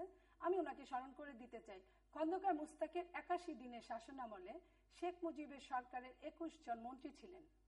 ওই শাসন আমলে সেনাপ্রধান শফিউল্লাহ, বিমান বাহিনী প্রধান একে খন্দকার, ক্যাবিনেট সচিব এস.টি. ইমাম সহ শেখ হাসিনার কাজিন শেখ সেলিম, যেটা নিয়ে 2-3 দিন যাবত তুলপাড় হচ্ছে সমস্ত বাংলাদেশের ফেসবুক এবং টুইটার গুলোতে। ওনারা দুইজনকে এইভাবে বলেছে, যেটা ইন্ডিপেন্ডেন্ট টেলিভিশন তার সাক্ষাৎকারে দেখিয়েছে, শেখ মুজিব হত্যায় মুস্তাকের সাথে শেখ সেলিমও জড়িত ছিল। এজন্য 15ই আগস্ট সে মার্কিন অ্যাসেম্বলিতে গিয়েছিল। সাবেক সেনাপ্রধান শফিউল্লাহ বলেছে, আপনি দেখে নিন, ইউটিউবে একদম সুন্দর করে আছে। এটা ইন্ডিপেন্ডেন্ট টেলিভিশন তার সাক্ষাৎকারে বলছে। আমি কিন্তু আপনার সময় কিন্তু বলি নাই, আর যেটা না হলে তো বলতো না। একটা সাক্ষাৎকার ইন্ডিপেন্ডেন্ট টেলিভিশনে দিয়েছে, সেই টেলিভিশনের মালিক আওয়ামী মাইন্ডেড। সো এখানে আপনাদেরই লোক, আমাদের লোক না। শফিউল্লাহ কি বলেছেন? শফিউল্লাহ, শেখ সেলিম বলেছেন শফিউল্লাহ চাইলে বাঁচাতে পারতেন। 32 নম্বরে আসারও চেষ্টা করেন নাই উনি, শেখ সেলিম। তো এইখানে নিজেরা কারাকারি করবেন। আজকে যারা আপনাদের ডাইনে বায়ে ওই 32 নম্বরে ফুলের স্তবক অর্পণ করেন, তারাই কিন্তু বলেছিলেন যে ডুগডুগি বাজাবো, তারাই কিন্তু সেই ট্যাঙ্কের উপরে উঠে নৃত্য করেছিলেন মারা যাওয়ার পরে। সেই দিন কিন্তু 25 জন আওয়ামী লীগের সাপোর্টারও ছিল না উনাকে, উনার এলাকায় উনাকে সম্মান করার জন্য। আমি এর মানে বলছি না যে উনি অসম্মানিত ব্যক্তি, উনি সারা পৃথিবী যতদিন থাকবে বাংলাদেশে একজন সম্মানিত ব্যক্তি। একজন সম্মানিত ব্যক্তিকে তার দলের মানুষগুলো কিন্তু সেদিন সম্মান করতে জানে নাই। আজকে শফিউল্লাহর মতো মানুষ আঙ্গুল হেলো উনি কাকে দিয়েছে? শেখ হাসিনার কাজিনকে, যার মামার জন্য মামা অথবা চাচা। এবং এটা কিন্তু রেকর্ডেড, এখানে কিন্তু আমি আমার মন গড়া কথা বলছি না যে আপনি বলবেন অসত্য, আপনারা বলছেন। তো আপনারা সেই দিন জিয়াউর রহমান সেকেন্ড ম্যান ছিল এবং উনি অভিমান করে যায় নাই। ওনাকে এই পদটা দেওয়ার জন্য ক্রিয়েট করা হয়েছিল। উপপ্রধান বলতে এর আগে কোনো পদ ছিল না, জিয়াউর রহমানকে দেওয়ার জন্য সিনিয়রকে ডিঙ্গিয়ে জুনিয়রকে পদ দিয়েছে এবং জিয়াউর রহমানকে উপপ্রধান করা হয়েছে। এবং 81 দিনে মুস্তাকের শাসনামলেই কিন্তু ইন্ডেমনিটিটা আগে এসছে। পাশ করেছে, শোনেন, ইন্ডেমনিটি আসলে প্রত্যেকটা সরকার আগে সরকারের প্রতি একটা শ্রদ্ধাবোধ থাকে। আপনাদের তো মিনিমাম কোনো শ্রদ্ধাবোধ নাই। জিয়া রহমান তো সেই ব্যক্তি যে কিনা বাকশালকে বাদ দিয়ে আবার আওয়ামী লীগের ঘরে আওয়ামী লীগকে ফেরত দিয়েছে। আপনাদের তো মিনিমাম ওই সম্মানটুকু। আপনি সাজেদা চৌধুরী অ্যাপ্লিকেশন নিয়ে গিয়েছিল যে আমরা আওয়ামী লীগকে ফেরত নিতে চাই। জিয়া রহমান সেই দিন রাষ্ট্রের প্রধান হিসেবে কিন্তু একবারও না করে নাই। দল করার জন্য 4টা সংবাদপত্র আপনারা রেখেছিলেন, 4টা সংবাদপত্র আবার 400 সংবাদপত্র বানিয়েছে। আজকে যে প্রেস ক্লাব নিয়ে আপনারা জামাতকে বললেন জামাতের সঙ্গে বিএনপি ছাড়ুক, আমি কাকে নিয়ে সংসার করবো এটা আমার একান্ত ব্যাপার, আপনি বুদ্ধি দেওয়ার কেউ না। আপনি আমার প্রতিপক্ষ যখন আমাকে ভালো বুদ্ধি দিবেন আমি ধরেই নিব যে আপনি আমাকে আস্তে করে নিক্ষেপ করার জন্য বুদ্ধি দিচ্ছেন। আজকে আপনারা প্রেস ক্লাব নিয়ে কথা বলেন, সেই প্রেস ক্লাবটা কিন্তু গণতন্ত্রের বহুদলীয় গণতন্ত্রের সূতিকাগার হিসেবে জিয়া রহমান সৃষ্টি করে আসছে, বানিয়েছিলেন। এবং সেইখানে আজকে আপনারা কি করেন? আপনারা জামাত নিয়ে তো কথা বলেন। 2 দিন আগে প্রেস ক্লাবে জামাতের সাথে আতাত করে আপনারা প্যানেল তৈরি রেডি করেছিলেন। বিশ্বাস না হলে নঈম নিজাম উনি ওনার ফেসবুকে লিখেছিলেন, উনি একটা বড় স্ট্যাটাস দিয়েছিলেন। তো আপনারা সবকিছুই পারেন, আমরা এটা পারি না। যেটা বলি সেটাই করি, যেটা বলি না সেটা করি না। আপনারা যেটা বলেন সেটা করেন না, আর যেটা করেন সেটা বলেন না। এই জন্য যে সবকিছু আজকে জিয়া রহমানের নামে কিছুই হতো না যদি জিয়া রহমান রাষ্ট্রপ্রধান না হতেন। আপনারা বলতেনই না, কারণ উনি ঘর থেকেই বের হয় নাই। শোনা আর করা দুটার মধ্যে 2 জিনিস। ওনার তো ওই ক্ষমতাও ছিল না। এবং জিয়া রহমানই সেই ব্যক্তি যিনি শেখ মুজিবুর রহমানকে সতর্কও করে দিয়েছিলেন যে স্যার আপনার জন্য প্রবলেম সামনে আছে। এখন একটা মানুষ, আমরাও বুঝি, একটা মানুষ প্রবলেম হওয়ার এক পর্যন্ত ওনার মনটা বিশাল ছিল, উনি বিশ্বাস করেছিলেন, বিশ্বাস করে উনি ঠকেছিলেন। এবং আপনারা এত কথা বলেন, শফিউল্লাহ সাহেব যদি শেখ মুজিবুর রহমানকে সেই দিন উপর থেকে নিচতলায় না নামতে বলতেন, তাহলে তার ছেলের বা তার ঘরে তার ভোল্টে যে বন্দুকগুলি ছিল সেটা দিয়ে ঘন্টাখানেক উনি টিকে থাকতে পারতেন। শফিউল্লাহ সাহেব কি বলেছিলেন যে আপনি স্যার নিচে নেমে আসেন। নিচে নেমে আসার জন্য কি হয়েছিল? ওনাকে আর্মিরা সামনেই পেয়েছিল। হয়তোবা 1 ঘন্টা বা আধা ঘন্টা চালাতে পারলে হয়তোবা ওদের মনের পরিবর্তন হতো বা কোন একটা অনেক কুই তো নষ্ট হয়ে যায়। আপনার তাত্ত্বিক না, আপনারা কথা বলবেন অথচ শুনবেন না, এটা তো ঠিক না। এটা ঠিক না। আপনারা কথা বললে আমি আজকে নাজমা আপা, আমি জাতির সামনে আপনাকে বলছি, আপনি আজকে শেখ সেলিম এবং শফিউল্লাহ এই যে আজকে লেটেস্ট 2015 সালে ওনারা বলেছে যে ইন্ডিপেন্ডেন্ট টেলিভিশনে, এটার জবাবটা আমি আপনার কাছে চাই যে ওনারা কি বলেছে। আমি প্রথমেই বলি ইউটিউব নিয়ে, যে ইউটিউবে অনেক তথ্য আছে যেগুলি কারেক্ট বলে ধরে নেওয়া, এটা আমি মনে মনে বিশ্বাস করি না। কারণ ইউটিউবে এমনও অনেক রাজনৈতিক নেতা নেত্রীদের এমন ছবি সহ এত বাজে ছবি আসে, সেটাও আমরা বিশ্বাস করি না। কারণ ইউটিউবে যা আসলে সেটা বিশ্বাস করতে হবে। একটা টেলিভিশন সাক্ষাৎকার, না না, যে সাক্ষাৎকারই হোক না কেন, এটা আপনি বললেন, আমি যেহেতু দেখিনি সুতরাং আপনার মন গড়া হতে পারে, আমি চেক করতে পারবো। হ্যাঁ, সেটাই। জেনারেল শফিউল্লাহর সাথে ওনার তার বক্তব্যের সাথে উনি শেখ সেলিমের কথার কিছু দুইজনেই বলেছে, দুইজন আলাদা আলাদা। হ্যাঁ, তো এইটি আমি জানি না উনি কতটুকু শুনেছেন, কত বলেছেন। জেনারেল শফিউল্লাহ যেটা বলেছেন আপনি নিজে দেখেছেন, অনেক কিছু দেখেছেন যেগুলো আমরা এখনো দেখি নাই। আপনার মন গড়া কথা অনেক কিছু আপনি বলেছেন। আপনি আমাদের জাতির জন্য দুঃখ, ছোট শিশুর কথা বলেছেন, এটা রাজনীতির অবক্ষয়, এটা একটা সরকারের অবশ্যই সরকার যদি সঠিক বিচার করত। ঠিক আছে, যদি আপনি প্লিজ আমাকে কথা বলতে দেন। আপনি যখন 2001 সালে ক্ষমতা আসলেন, রাজশাহীর তানোরের, আমি কোট করে বলছি, তানোরের 7 বছরের শিশু কন্যা এগুলো রজফা। একটাই তো না, কেন বলবো না? আপনি একটাই, এখানে যে হাজার সেই হাজার। রজফা 7 বছরের শিশু, সেই রজফাকে আপনার দলের ছেলেরা, তার বাবা আওয়ামী লীগ করতো, আওয়ামী লীগে ভোট দিয়েছে দেখে সেই 7 বছরের রজফাকে আপনার ধর্ষণ করেছিল। তারা সেই ছোট্ট মেয়েটি কয়েক মাস হাসপাতালে ছিল, মৃত্যুর সঙ্গে পাঞ্জা লড়ে সে বেঁচে আছে এখনো। আপনাদের দলের সময় সিরাজগঞ্জের পূর্ণিমার কি অবস্থা হয়েছিল, আপনারা এগুলি ভুলবেন না, কিন্তু আপনারা সেটার বিচার করেননি। আমাদের পার্থক্য হচ্ছে আমাদের সময় অনেক অনেক জায়গায় অনেক কিছু হয়েছে, কিন্তু সেইটির বিচার আমরা করছি।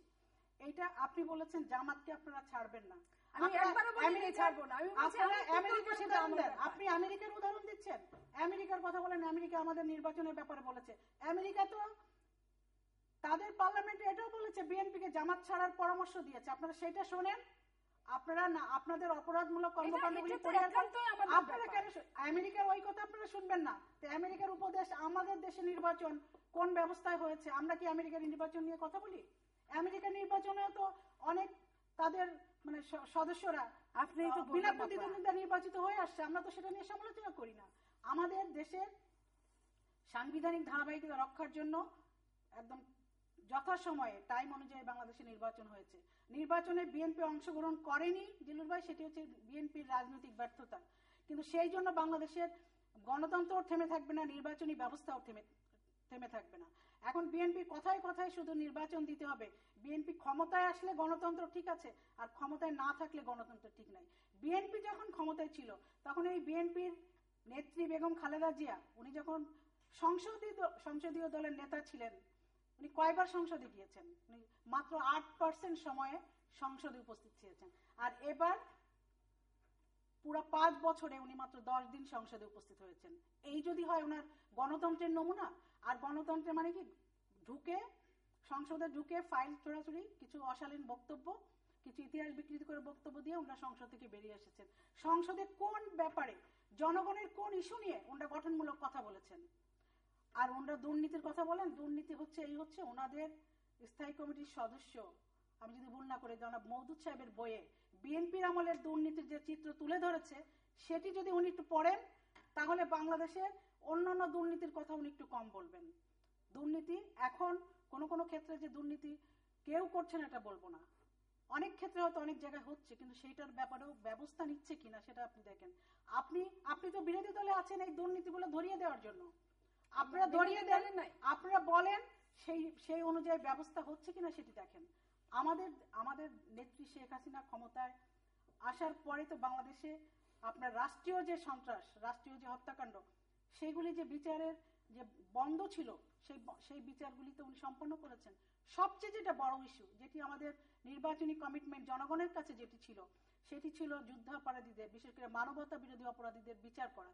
সেটি কিন্তু আমার নেত্রী শেখ হাসিনা অত্যন্ত দৃঢ় পদক্ষেপ নিয়ে সেগুলি উনি দেশ বিদেশের নানান হুমকির মুখে মাথা নত না করে উনি কিন্তু সেটি করছেন।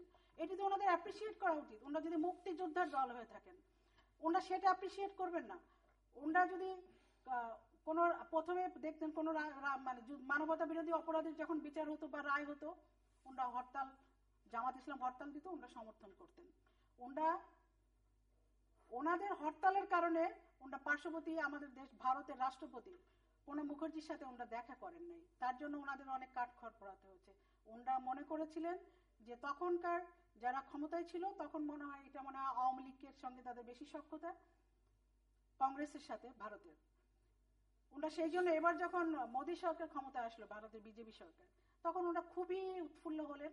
ওনারা মোদী ক্ষমতার মানে ওত নেওয়ার আগে ওনারা ফুলের শুভেচ্ছা জানালেন, ওনারা লোক পাঠালেন ফুল দিয়ে। কিন্তু কি হলো? ওনারা যেটা চাইলেন সেটা কি হলো? বাংলাদেশ আমার দেশ, আমার দেশের সরকার, আমাদের দেশের জনগণ, তারা সিদ্ধান্ত নেবে আমাদের দেশে কোন ভাবে নির্বাচন হবে, কোন ভাবে কি হবে না। আর নির্বাচনী ব্যবস্থার কথা যদি বলেন, নির্বাচনী ব্যবস্থা শেখ হাসিনা কিংবা আওয়ামী লীগ সরকার বদলায়নি। নির্বাচনী ব্যবস্থা মহামান্য সুপ্রিম কোর্টের নির্দেশনা অনুযায়ী সরকারের দায়িত্ব ছিল সংবিধান সংশোধন করা, সেটা করেছে। এবং সেখানে যদি এটাও উল্লেখ থাকে যে পরপর 2 টার্ম যদি সংসদ মনে করে নির্বাচিত প্রতিনিধিদের নিয়ে সেটা একটা নির্বাচনকালীন সরকার হতে এখনো পারে। তো হাইকোর্ট আবার দুটো অবজারভেশন দিয়েছে যে দু রকমের নির্বাচনকালীন সরকার হতে পারে, সেটি সম্পর্কে আপনাদের মতামত কি? না, আমি বিষয়টি এখনো পরিপূর্ণভাবে পড়িনি। আপনি যতটুকু হয়তো কি জানেন, আমি ওরকম শুনেছি। যদি সেই ব্যবস্থা নির্বাচন হয়, নিশ্চয়ই আগামী হাইকোর্টের নির্দেশনা হলে তো সরকার মানতে পারে। হাইকোর্ট অবজারভেশন দিয়েছে, অবজারভেশন দিয়েছেন, তাহলে অবজারভেশন অনুযায়ী নিশ্চয়ই সেই বিষয়ে আলোচনা হতে পারে। কারণ আপনাকে তো আপনি বলবেন নির্বাচিত প্রতিনিধিদের দিয়ে যদি নির্বাচনকালীন সরকার প্রতিষ্ঠা করতে হয়, তাহলে তো নির্বাচিত প্রতিনিধি লাগবে। আমার নেত্রী শেখ হাসিনা তো বলেছিলেন যে ঠিক আছে, তখন আওয়ামী লীগও সংসদে ছিল, বিএনপি সংসদে ছিল। বিএনপি তাদের নেতাদের মধ্য থেকে 5 জন, তাদের মানে কি বলবো, খালেদা জিয়ার যে বাধ্যগত যে 5 জন তারা খুঁজে পাননি যে 5 জন নির্বাচিত প্রতিনিধি দিবেন, আওয়ামী লীগের 5 জন দিয়ে একটি নির্বাচনকালীন সরকার গঠন হবে এবং শেখ হাসিনা এখানে প্রধানমন্ত্রী হিসেবে তার ক্ষমতাকে অনেকটা খর্ব করা হবে, সেটা বলা হয়েছিল। তাদেরকে তাদের পছন্দ মতো মন্ত্রিসভা দেওয়া হবে, সেটা বলা হয়েছিল। স্বরাষ্ট্র মন্ত্রণালয় থেকে শুরু করে যেটা যেটা তারা চান সব অফার তারা দেওয়া হয়েছিল। কিন্তু তারা কিসের জন্য করেননি নির্বাচন, তারাই ভালো বলতে পারবেন। তারা নির্বাচন করেননি, সেই জন্য বাংলাদেশের মানুষ নির্বাচন করবে না। বাংলাদেশে কি বিএনপি ছাড়া আর কোনো রাজনৈতিক দল নেই? বাংলাদেশে বিএনপি রাজনীতি যদি না করে, নির্বাচন কিংবা বিএনপি রাজনীতিতে কোনো কর্মকাণ্ডে অংশগ্রহণ না করলে বাংলাদেশ কি চলবে না? বাংলাদেশ কি আবার পাকিস্তান হয়ে যাবে? এটা তো ভাবার কোনো কারণ নেই। আমি ওবামার কথা বলেছিলাম, আপনি আরেকটা উদাহরণ টেনে বলেছেন নির্বাচনী ব্যবস্থার কথা, আমি সেই কথাই বললাম এটার ব্যাপারে। আর একটু ওনার কথা শুনে আসি আবার। উনি বলবেন, শুনে আসি আপনার কাছে আবার। উনি বেশ অনেকগুলো কথা বলেছেন, সেই পয়েন্টগুলোর উত্তরই আগে দেই। এটা আমরা শেষের দিকে আমার মনে হয় উনি দুইটা ধর্ষণের কথা বলেছেন, কনক্লুড করবার দিকে যান। আমি এক লাইনে শেষ করব। উনি দুইটা ধর্ষণের কথা বলেছেন, আরো অনেক ধর্ষক মানিকের কথা কিন্তু আমরা ভুলে যাইনি। জাহাঙ্গীরনগর বিশ্ববিদ্যালয় যেখানে ছাত্রীরা বলেছিল আমরা সবাই ধর্ষিতা, কারণ অমুক অমুক অমুক অমুক বললে তাদের বিয়ে হবে না, তারা কষ্ট পাবে, সেখানে ছাত্রীরা মিছিল করে বলেছিল আমরা সবাই ধর্ষিতা। আর মানিক কি করেছিল? মানিক সেঞ্চুরি পালন করেছে, বিভিন্ন জায়গায় মিষ্টি বিতরণ করেছে। সেই মানিক আজকে কোথায় আছে? এই সরকার, বর্তমান সরকার তাকে নাকি শুনেছি বহু একটা ভালো পদে বহাল রেখেছেন। তো ওনাদের দ্বারাই সম্ভব যে দুইটা গোয়েবেলসের থিওরির মতো মুখস্থ করে এই ধরনের কথা বলা। এখন আপনি বলছেন যে মুক্তিযুদ্ধ হত্যা করেছে, তাদের সাথে আমরা আছি মুক্তিযোদ্ধা। আজকে আমি যে কথাটা ওই সাংবাদিক সম্পর্কে বললাম, প্রবীর শিকদার, উনি কাদের কথা বলছিলেন? প্রত্যেকটা রাজাকারকে ইন্ডিকেট করে তার নামে বলছেন। আপনার সঙ্গে থাকলে সঙ্গী, আমার সাথে আসলে জঙ্গি। এটা কতদিন এই থিওরিটা পালন করবেন আপনারা? আপনাদের সাথে এইখানে 3 জন ব্যক্তিকে উনি লিখেছে, একটা 14 জন শহীদ হওয়া পরিবারের একজন সদস্য লিখেছে। এই 3 জন নিয়েই আমাদের কিন্তু সমস্ত বাংলাদেশে সচেতন জনগোষ্ঠীর সন্দেহ আছে, ইভেন আপনারও আছে। এই 3 জন মানুষ সম্পর্কে লিখাতে আজকে কি হয়েছে? উনার ঠাঁই হয়েছে 14 শিখের মধ্যে, আর যাদের নামে বলছে তাদের ঠাঁই হয়েছে বিভিন্ন মন্ত্রণালয়ে। তারা হচ্ছে পতাকা তুলে, বাংলাদেশের পতাকা তুলে পথপথ করে ঘুরে বেড়াচ্ছে। আবার একজন আছেন, তাকে 3 দিন র্যাবের মাঝখানে রেখে, র্যাব দিয়ে পাহারা দিয়ে মাঝখান থেকে কোন দিক দিয়ে বের করে সীমানা পার করে দিয়েছে। কারণ শুনেছি উনি নাকি বিশেষ বাংলাদেশে প্রথম সারির বিশেষ কাউকে ছোটবেলা আরবি পড়াতেন। সে আরবি পড়ানোর সুবাদে একজন রাজাকার মুক্তিযুদ্ধ হয়ে যাচ্ছে। একজন রাজাকার আমার দল করার জন্য, আমার আত্মীয় হওয়ার জন্য আবার বলা হচ্ছে যে আত্মীয়র উপরে কিছু নাই, যে যাই বলি না কেন আত্মীয় মন গড়া কথাবার্তা। এইখানে আমি আপনাকে বলছি, সেটা দুইটাই আপনার বৃহত্তর জেলার। আপনি বলেন যে প্রবীর শিকদার এখানে কি দোষ ছিল? একটা স্ট্যাটাস দিছে, সে কাউকে দেখে ভীত হচ্ছে। আপনারা বলেন, আপনারা সাপেক্ষে সত্যি বাংলাদেশের লক্ষ লক্ষ মুক্তিযোদ্ধা ভিক্ষা করে খাচ্ছে, এটাও সে কিন্তু একবার লিখেছে। সেটা লিখেও কিন্তু সে অনেক হয়রানির শিকার হয়েছে। আর রাজাকাররা বিভিন্ন বিভিন্ন বড় বড় কি শিল্প কারখানার মালিক হচ্ছে, সেটা নিয়ে আপনারা কোনো কথা বলেন না। যখন ইসলামী ব্যাংক নিয়ে আপনারা কথা বলেন, ওইখানে কোনো অ্যাকাউন্ট করা যাবে না। কিন্তু ইসলামী ব্যাংকের অর্থায়নে যখন আমরা দেখি যে বিশ্ব ক্রিকেট, ওয়ার্ল্ড কাপ ক্রিকেটের যখন নৌকার মুড়ে মুড়ে নৌকার মধ্যে ইসলামী ব্যাংকের লঘু টানানো থাকে, তখন কিন্তু 100 কোটি টাকা দেওয়ার জন্য ওটা বৈধ হয়ে যাচ্ছে। তো এই যদি হয় বাংলাদেশের গণতন্ত্র, সেইখানে অবশ্যই আমার আর কিছু বলার নাই। তবে আমি মনে করি যে আপনি যে কথাগুলো বলছেন, একজন নারী হিসেবে ইডেন কলেজ, বদরুন্নেসা কলেজে আমাদের ছাত্রলীগের ভাইরা তাদের বোনদেরকে ইউজ করে, তার প্রমাণ পত্রিকার পাতায় পাতায়। এবং আপনার মনে আছে আনন্দমোহন, আমার বাড়ির কাছে আনন্দমোহন কলেজে লাইট অফ করে ছাত্রলীগের ছেলেরা কি করেছিল মিটিং এর দিন মন্ত্রীদের সামনে। আপনি বললেন ঢাকা বিশ্ববিদ্যালয় মারামারি হয় না, আপনি বলেছেন, আমি আপনার সময় বলিনি, আপনার সময় বলি নাই, প্লিজ। আপনি বলেছেন ঢাকা বিশ্ববিদ্যালয়ে ছাত্র দলের ছেলেরাই ঢুকতে পারে না, নিজেরা কামড়াকামড়ি করছেন, নিজেরা পয়লা বৈশাখের জন্ম দিচ্ছেন, নিজেরা চালু করার সামনে জন্ম দিচ্ছেন, নিজেরা ফেব্রুয়ারির সামনে জন্ম দিচ্ছেন। কি জন্ম দিচ্ছেন জনগণ জানে, কি জন্ম দিচ্ছেন ইউটিউব জানে, কি জন্ম দিচ্ছেন সোশ্যাল মিডিয়া গুলো সরব হয়ে গিয়েছে। আজকে আপনারা এত কিছু বলছেন, আপনারা বলছেন যে কি আনসারুল্লাহ বাংলা বাহিনী কি বানায় তারা ব্লগার হত্যা করছে। আপনাদের মন্ত্রীর ভাতিজারা, আপনাদের মন্ত্রীর ভাইরা, আপনাদের মন্ত্রীর ছেলেরা যখন অ্যারেস্ট হচ্ছে তখন কিন্তু আপনারা আর এটা নিয়ে কোনো কথা বলছেন না আজ পর্যন্ত। এখন একটা ব্লগার হত্যা হওয়ার সাথে সাথে বলছেন যে এটা আমি আনসারুল্লাহ নামে আজ পর্যন্ত কোনো মানে শরীরে গাঠনিক ভাবে কাউকে দেখিনি।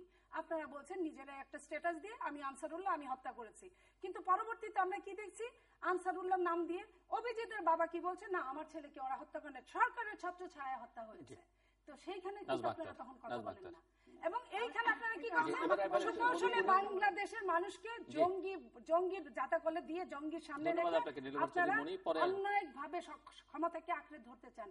এটা কিন্তু পৃথিবীর সৃষ্টি করা থেকে এরিস্টটল থেকে শুরু করে তখন থেকে এই কাহিনীটাই বর্তমান যিনি মুখপাত্র উনি বলেছেন যে বাংলাদেশে ছাত্রলীগ যুবলীগের মধ্যে নাকি ওনাদের ছাত্রদল যুবদলের সব ক্যাডারদের ঢুকিয়ে দিয়েছেন এবং প্রশাসনের রন্ধে রন্ধে নাকি ওনারা ঢুকিয়ে দিচ্ছেন সুকৌশল। আপনারা নিচ্ছেন কেন? হাজার হাজার নিয়ে খুশি হন কেন? না আপনারা দিচ্ছেন, আমি গেলে আপনাদের লোকজন আসছে, মামলা আছে, আমি যাচ্ছি, প্লিজ আমি যাব, আপনি আমাকে কথা বলার সুযোগ দেন। আপনি নিজে সব সময় বললে তো হবে না, আমাকে বলতে দেন।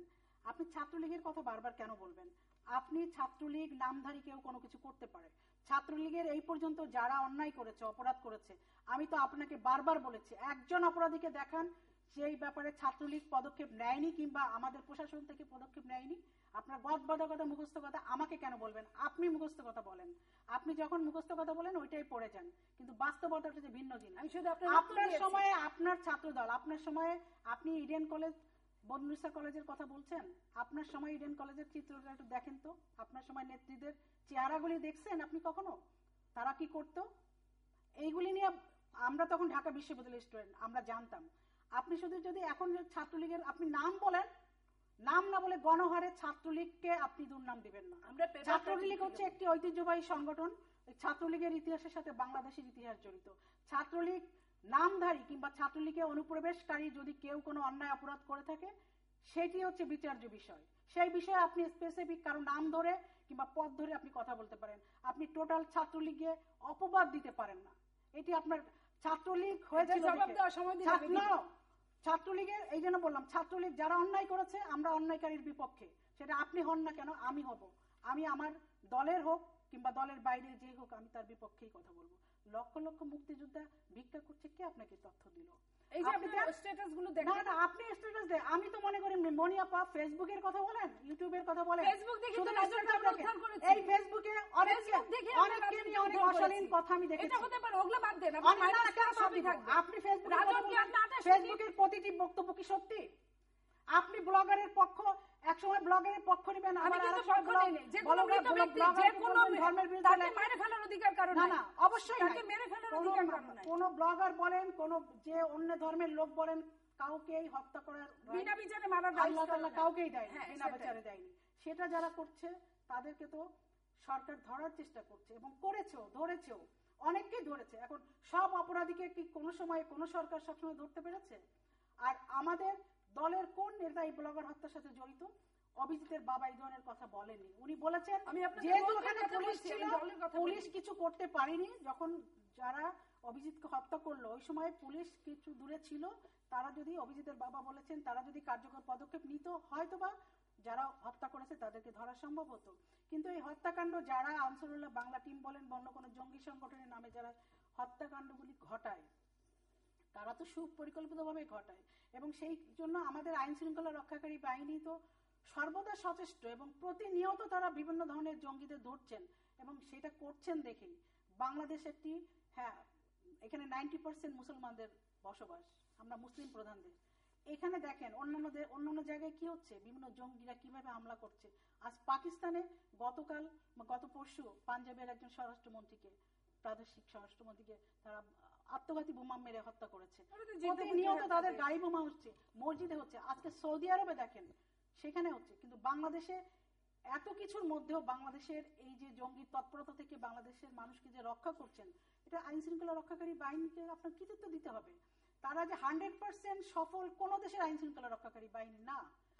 আমেরিকাতে জঙ্গি হামলা হচ্ছে না, আমেরিকা সরকার কি সব দেশে সফল হয়েছে? সেখানে সব দেশে নিজে স্বীকৃতি দিচ্ছে না। বাংলাদেশ সরকার নিজে বলছে আমার দেশে জঙ্গি আছে, আমেরিকা কিন্তু বলে না যে এটা জঙ্গিদের দেশ। বলবে না, না কেন জঙ্গিদের দেশ বলবে? তাদের কিন্তু টুইনটা ধ্বংস হয়ে গেছে, কিন্তু জঙ্গিরা যখন আত্মস্বীকৃত হয়ে যখন বলে নিজের পথ থেকে রাখার সময় এটা বলছে বাংলা ভাইরা গাছে মানুষ হত্যা করে গাছে ঝুলিয়ে বাংলা ভাইরা কিন্তু আমরাই করেছি। আপনি বলছেন আমাকে বলতে বাংলা ভাইরা যখন মানুষ মেরে গাছে হত্যা করে প্রশাসনের এসপিডিসির সঙ্গে বসে চা খেত, তাকে বলে বিচারটা কিন্তু বিএনপি করেছে, আন্তর্জাতিক চাপে বিচার করেনি, ধরতে বাধ্য হয়েছে। আন্তর্জাতিক চাপ মানেন না, আমরা তো তাও না আমরা আন্তর্জাতিক চাপ মানবো কেন? আপনারা আন্তর্জাতিক চাপে যদি আপনি যুদ্ধাপরাধীদের মানে রক্ষা করতে চান, সেই চাপ আমরা মানবো না। আপনারা যুদ্ধাপরাধীদের গাড়িতে জাতীয় পতাকা করলে যুদ্ধাপরাধী কোনো আত্মীয় না, আপনি না জেনে কথা বলবেন না। আপনার যদি কোনো প্রমাণ থাকে, আমি বলি মনিয়াপা, আপনার যদি কোনো প্রমাণ থাকে আপনি প্রমাণ এভাবে বলবেন না, আপনি সেই প্রমাণ হাজির করে বলতে পারেন না। আপনি প্রমাণ ছাড়া কোনো প্রমাণ আপনারা দুজনে খুব ভালো আলোচনা করেন, একটু ঠান্ডা হবে। আমরা বিচার করছি মানে মানবতা বিরোধী অপরাধের। আপনার যদি রাজাকার মানবতা বিরোধী কেউ অপরাধ করে থাকে, আপনার সুযোগ আছে, আপনার সুযোগ আছে, আপনি তাদের বিরুদ্ধে তথ্য প্রমাণ দেন, আপনি সেটা দিবেন না। আপনি ঘন ঘন এই কথা বলবেন সেটা না। সেই রাজাকার যদি বলা হয়, সেটি তো জিয়া রহমানই ছিল বড় রাজাকার। জিয়া রহমান বড় রাজাকার, খালেদা বেগম খালেদা জিয়া বড় রাজাকার, যিনি পাকিস্তানের যে সেনাপ্রধান যারা গণহত্যা যে নেতৃত্ব দিয়েছে, তার হত্যাকাণ্ডের দিনে সে যখন মৃত্যুবরণ করেন, তখন বাংলাদেশে প্রধানমন্ত্রী সমস্ত প্রটোকল ভঙ্গ করে সেই গণহত্যাকারী সেই অফিসারকে উনি শোক বার্তা পাঠিয়েছিলেন। কিন্তু আমাদের মুক্তিযুদ্ধে যারা 1 কোটির উপরে মানুষকে আশ্রয় দিল, যারা আমাদের মুক্তিযুদ্ধে সহায়তা করলো, সেই ভারতের তখন যিনি সেনাপ্রধান ছিলেন জেনারেল অরোরা, তিনি যখন মুক্তিবরণ করলেন, তখন বেগম খালেদা জিয়া একটি শোক বার্তাও পাঠালো না। এইটি হচ্ছে ওনাদের, ওনারাই হচ্ছে বড় রাজাকার। ওনার যদি স্বাধীনতার বিরোধী চক্র যদি বলা হয়, চক্রের মূল হোতা হচ্ছে বিএনপি, বেগম খালেদা জিয়া। 1-1.5 মিনিটের মধ্যে শেষ করতে হবে, ঠান্ডা মাথায় বলছে। আসলে আমার এখানেই সার্থকতা আজকের টক শোতে, যে মানুষ কখন খেপে যায় জানেন? যখন মানুষের ঠিক ভেতর জায়গাটায় লাগে, যখন মানুষের কোনো না আমি খেপিনি, যখন উত্তর দিতে পারে না, যখন উত্তর যখন নিজের মধ্যে থাকে না, তখনই মানুষ খেপে যায়। এবং উনি যে আপনি না জেনে একজনকে আমি কিন্তু আপনাকে কথা বলতে দিব না। তাহলে আমার কথা হলো যে উনি যে কথাটা বলেছেন, জিয়া রহমান কে ছিল এটা সমস্ত বাংলাদেশি জানে, সমস্ত বাংলাদেশের মানুষ জানে। উনি সারাদিন বললেই রাজাকার হবে না। উনাদের ঘরের মধ্যে রাজাকার প্রতিটা ঘরে, এবং উনারা স্বাধীনতার সপক্ষে শক্তি, স্বাধীনতার সাথে জড়িত না। খুদ প্রধান থেকে শুরু করে কেউ জেলে ছিলেন, কেউ ওপার বাংলায় ছিলেন, তারা কিন্তু কেউ যুদ্ধ করেছে এই দেশের আপামর জনগণ, ওই 1 কোটি বাদে আপামর জনগণ, এবং জিয়া রহমান পরবর্তীতে যাদের নিয়ে দল গঠন করেছে তারা সেইখানে তারা খেপবে, এটাই স্বাভাবিক কারণ। এবং তারা পরবর্তীতে আত্মীয়তা করেছে সব রাজাকার ধরে, কারণ তারা জানে কার সাথে আত্মীয়তা করলে কেমন কি হবে। সো আমি এইখানে এইটুকু বলতে চাই না, কিছুদিন সময় এখন আসছে, ওনারাই কিন্তু সংঘর্ষে মাত্র লাগছে। আমি যেটা বললাম শেখ সেলিম বনাম শফিউল্লাহ, আমি আবার বলছি, আমি একটু লাইনটা শেষটুকু বলি যে জনগণের প্রয়োজনে গণতন্ত্র যে দরকার, এটা আজকের টকশোতে আবারও প্রমাণ হলো। গণতন্ত্র যে পর্যন্ত না থাকে, মুক্তিযোদ্ধারা রাজাকার হয়ে যাবে। কাদের সিদ্দিকী রাজাকার বলে, রাজাকাররা সবসময় গণতন্ত্র মানে শুধু নির্বাচন না, গণতন্ত্র মানে হচ্ছে মানুষের মৌলিক অধিকারকে সংরক্ষণ করা। গণতন্ত্র সংবিধানের 4 মূলনীতি, সেই মূলনীতির একটি। সংবিধানের অন্য সকল নীতিগুলি বাদ দিয়ে শুধুমাত্র নির্বাচনের গণতন্ত্র, এটি সাধারণ মানুষ বিশ্বাস করে না। আপনার গণতন্ত্রকে প্রাতিষ্ঠানিক রূপ দিতে হলে গণতন্ত্রের আরো যে ক্ষেত্রগুলি স্ট্রং করতে হবে, সেইগুলি করার জন্য আমাদের সকলের সহযোগিতা প্রয়োজন, সকল দলের সহযোগিতা প্রয়োজন। আর সেইগুলি করতে গেলে এবং ভবিষ্যতে একটি ভালো এবং উন্নত নির্বাচনী ব্যবস্থা যদি আমরা দেখতে চাই, সকল রাজনৈতিক দলের সহযোগিতা এবং রাজনৈতিক দলের নেতৃবৃন্দের এই ধরনের মানে ন্যাক্কারজনক মনোভাব, তাদের এই মনোভাবগুলি পরিহার করে তাদেরকে এগিয়ে আসতে হবে। অনেক ধন্যবাদ দর্শক। আমরা অনুষ্ঠানের শেষ প্রান্তে তৃতীয়মত সম্পর্কে আপনি লিখতে পারেন ডাকে, ইমেল, এসএমএস এর মাধ্যমে, ইন্টারনেট, আমাদের অফিসিয়াল ওয়েবসাইট অথবা সোশ্যাল মিডিয়াতে যেসব পেজ রয়েছে সেই সব পেজে আপনাদের মতামত রাখতে পারেন। আর আপনাদের মতামতই আমাদের অনুষ্ঠান তৃতীয় মাত্রা আপনি দেখতে পাবেন প্রতি বৃহস্পতিবার এবং শুক্রবার বাংলাদেশ সময় রাত 2টায়, বুধবার দুপুর 11:30 এবং শুক্রবার দুপুর 1:05 দেখবার আমন্ত্রণ রইল। নীলুফার চৌধুরী, মনি এবং নাজমা আক্তার, অসংখ্য ধন্যবাদ আপনাদের দুজনকে। দর্শক মন্ডলী, দুজন রাজনীতিক, দুটো প্রধান রাজনৈতিক দলের প্রাক্তন সংসদ সদস্য কথা বলছিলেন। দুজনেই মোটামুটি ভাবে ঠান্ডা মাথার মানুষ হিসেবে পরিচিত, যদিও এখানে উত্তাপ ছড়াবার চেষ্টা করেছেন এবং সেই চেষ্টাটা কতটা নিজের ভেতর থেকে নিজের কারণে কতটা দলকে বা নেতৃত্বকে খুশি করবার জন্য সেটি দর্শকরা বিচার করবেন। তবে নিশ্চয়ই তারা তাদের মতো করে বলবার চেষ্টা করেছেন এবং শেষ পর্যন্ত আলোচনার একেবারে শেষ প্রান্তে এসে গণতন্ত্র কি সেটিও দুজনের মতো করে বোঝাবার চেষ্টা করেছে আমরা। তবে এই বিষয়ে কোনো বিতর্ক নেই যে আমরা গণতন্ত্র চাই, গণতন্ত্রকে শক্তিশালী করতে চাই এবং শক্তিশালী করতে হলে আলোচনার শুরুতে একজন বলেছিলেন যে রাজনৈতিক সমঝোতা দরকার।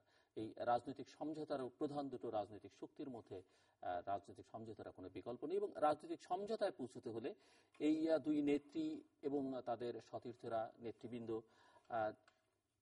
যে ধরনের রাজনৈতিক সংস্কৃতি, নেতিবাচক রাজনৈতিক সংস্কৃতি চর্চা করেন এবং যেগুলোর প্রভাব এই আলোচনার মধ্যে বেশ খানিকটা এসছে, কিছু অরুচিকর প্রসঙ্গ এসছে যেগুলো যদি সত্যও হয়ে থাকে, যেগুলো আলোচনায় না আনাই শোভন, সেই ধরনের প্রসঙ্গগুলো কিন্তু এড়াতে হবে।